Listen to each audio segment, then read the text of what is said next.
I'm here in Park City, Utah with my good friend Paul Zane Pilzer. Paul, how are you? Great.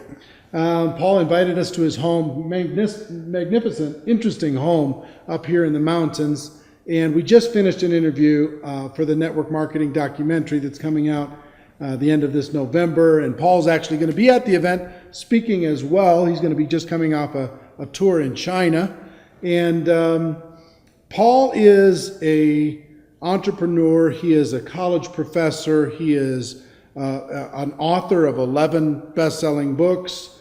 The first book that I read that changed my thinking on distribution and how network marketing fit in the world was a book called Unlimited Wealth. I'd still recommend you get that book today. He's working on a book now called The Sharing Economy. The Sharing Revolution. The Sharing Revolution, which is going to be coming out next year, hopefully, and doing a lot of research on that. And he's also an entrepreneur, very successful entrepreneur. He sold a company last year for, what, 435 million. It was in the middle of an IPO. One of our customers bought the whole company. 435 million. So Paul's doing okay financially. He's spoken and been an advocate for the network marketing profession for a long time. So first of all, thank you for agreeing to do the documentary. Thank you for saying hi to this community. Just so you know, this community is about 500,000 people around the world in hundreds and hundreds of network marketing companies and over 100 countries that watch this on a daily basis. So I want to just turn the camera on and have you say hello to them, but also share with me or share with them what you shared with me about the value of network marketing, what's happening in the economy today, and what you see moving forward in the future. The world economy, led by the U.S. economy, is in great shape. Our gross domestic product is going up every quarter by substantial numbers for the last few years. And I'm predicting far greater economic growth in our actual output, what we produce. Amazingly, at the same time, unemployment is skyrocketing.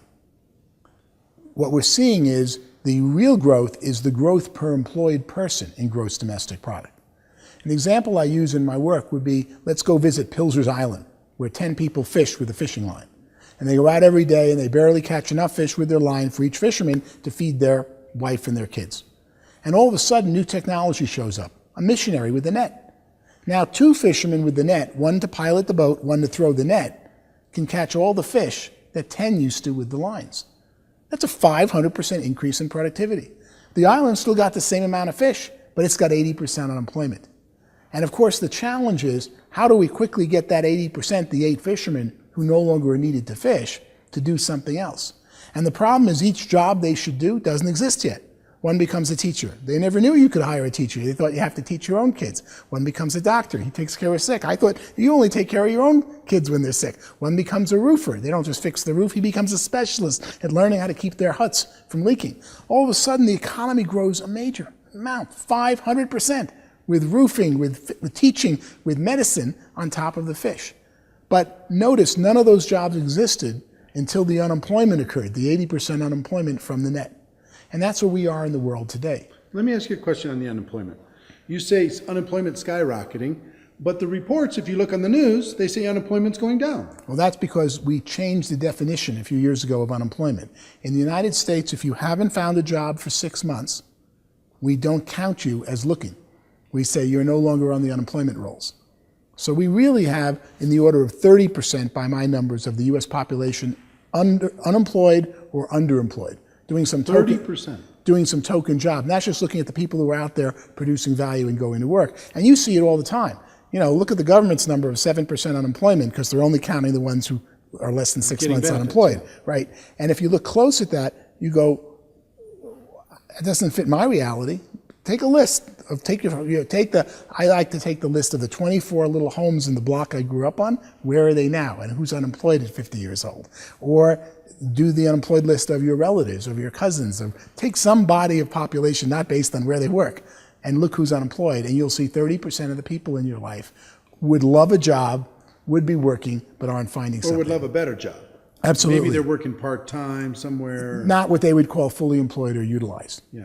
And then what we see is that those who are employed are making more money than ever before. We see that right now when you go to book an airline seat and they're all filled up. at prices 40, 50% above 5 years ago. We see that whenever you want to go to a certain restaurant or buy the newest car.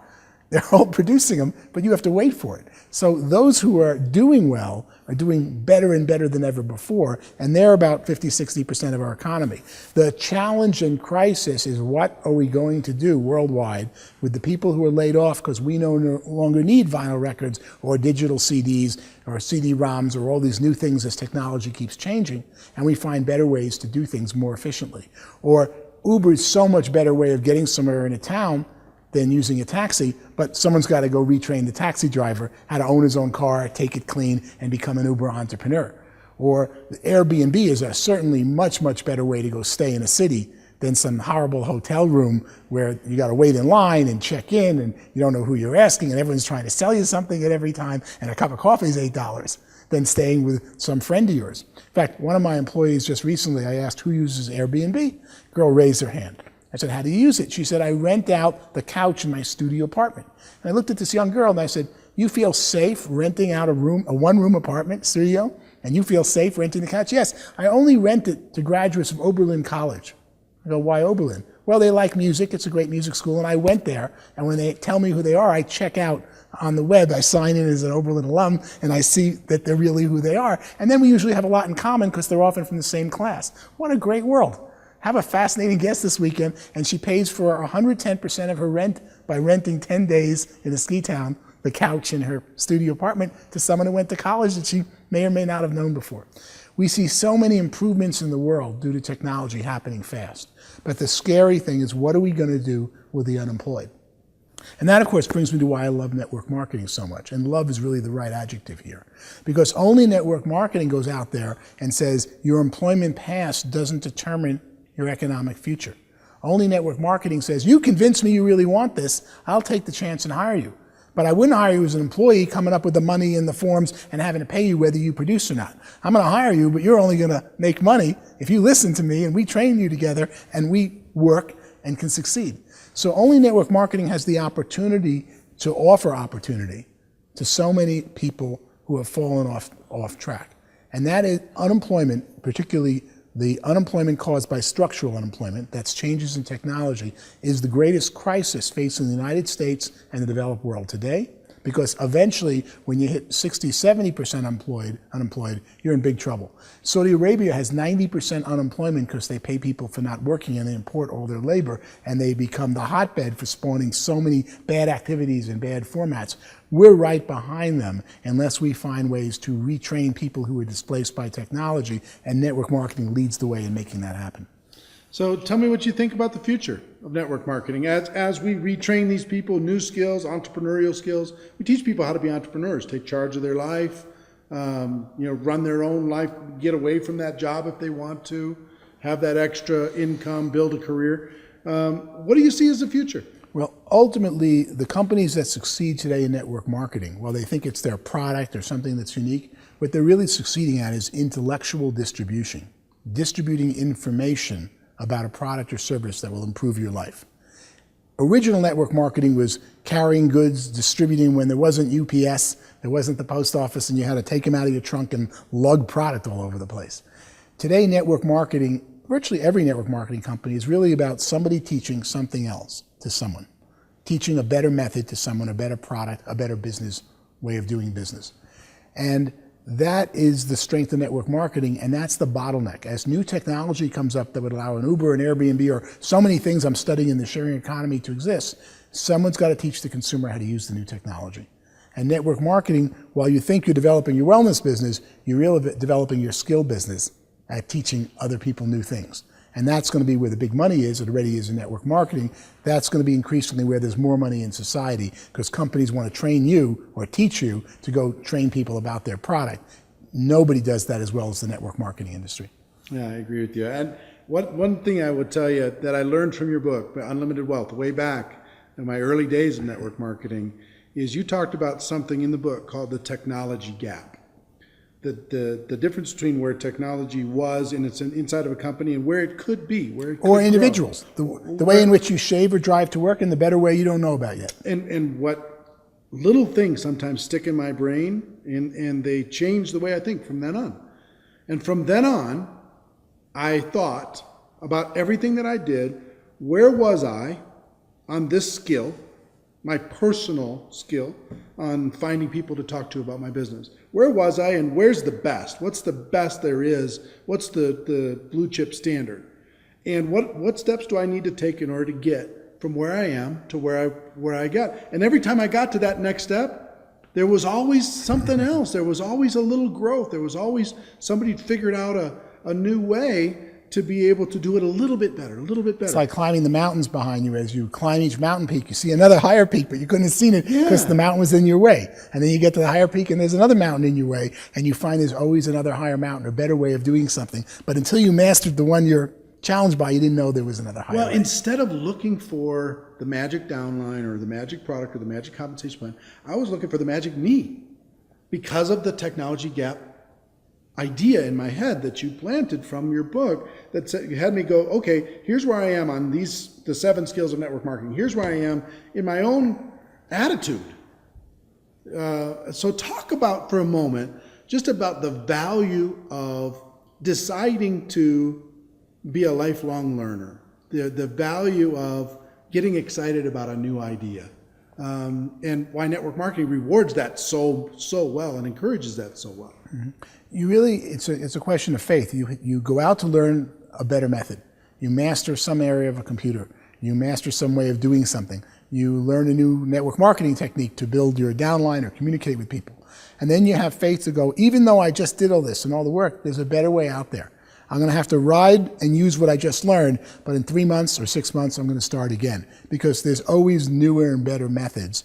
And the people who succeed are the ones who adopt those the fastest. My quote back then in Unlimited Wealth was to the effect of, prosperity belongs to people who learn things the fastest. In the old days, you were told, learn this job, learn this function, do this and this better. I can hear my parents than everybody else. Wrong, because if you stay focused on one thing doing it better, there's a new method that's so much better that the person who uses the technology grows the fastest. You know what I found is interesting in network marketing? That the companies can focus on innovation, but I don't need to focus too much on innovation. I actually need to focus, which is something much harder, I think, when it comes to a large group of people, is simplicity. That's the difference between being average and being exceptional, is how simple can I make it? How basic can I make it so it's doable for a brand new person and they can pass it on to the next and they can pass it on to the next? So it's not really about necessarily massive innovation, being radically creative. I need to be creative and clever and strategic in my mind of how can I get it simpler? How can I say it clearer? Well, that's the true genius. The best nuclear physicist can explain physics much better than the normal high school teacher teaching physics, even though he's explaining it to a 10-year-old. And if you practice teaching, as you and I both have young children, practice teaching things to children in the 8 to 16-year-old range, that's when you learn you really know it. I keep going back to the drawing board when my children ask me questions about economics or politics, and I go, oh, no, I really can't explain it yet. And I go back for hours to go get a 5-minute explanation for them of something I thought I know. Only when you can teach it to a 12-year-old do you really understand the subject. Well, Paul, we talked, we've been taking up a good portion of the time today. We talked probably an hour and a half on just the documentary itself before we decided to do this real quick. But I can't wait to see you in November at the Mirage in Las Vegas. Can't wait for you to enlighten people on all of the research that you've done and the value that you can bring to that community. I want to thank you for what you've contributed to my life and my career and my thinking, and what you've done for millions of other people in the network marketing profession. So I appreciate you, my friend. Thank you very much. All right. And ladies and gentlemen, our wish for you is that you decide to become a network marketing professional, that you decide to go pro, because it is a stone cold fact that we have a better way. Now let's go tell the world. Everybody have a great day. I'll see you next time. Take care. Bye-bye.